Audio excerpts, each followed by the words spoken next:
Imagine you're a young child, alone, abandoned, hungry.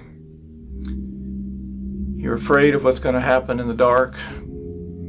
You sniff glue or paint to try to numb the pain. Sadly, this is all too common with the street children. I joined in the orphanage at the age of 10 years.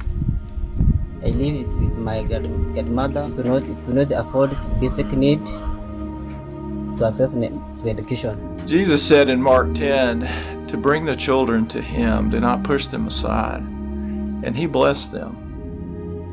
James tells us that pure and undefiled religion cares for widows and orphans. If we love God with all of our heart, mind, and soul, we will be moved to care for these vulnerable children.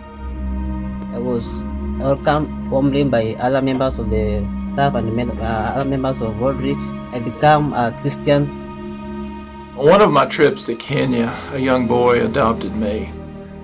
He was dressed in rags, he had hungry eyes, and he came up to me just looking for hope. We were able to feed him, dress him, and give him an opportunity. What good is a faith that doesn't respond to these needs? The book of James says that a real faith does respond. Imagine meeting a child in heaven that you were able to help from thousands of miles away.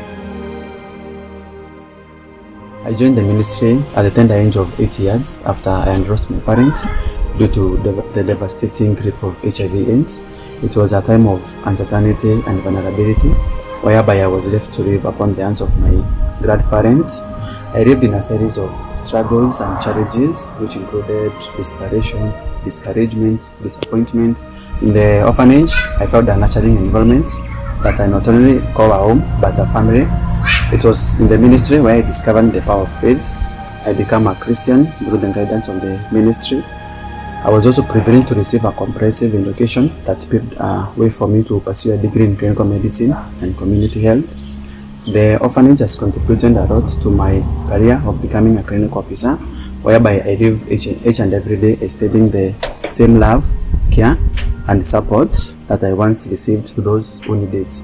The circle of kindness that was initiated years ago continued to ripple outward as I touch the lives and create brighter futures of those involved. Thank you is the least I can say to express my heartfelt and deepest gratitude. Your prayers and support help us be the hands and feet of Jesus in the lives of these children. I'm certain in the years to come, many more children will be helped. There are more Kens and more Ronnies waiting for help and hope.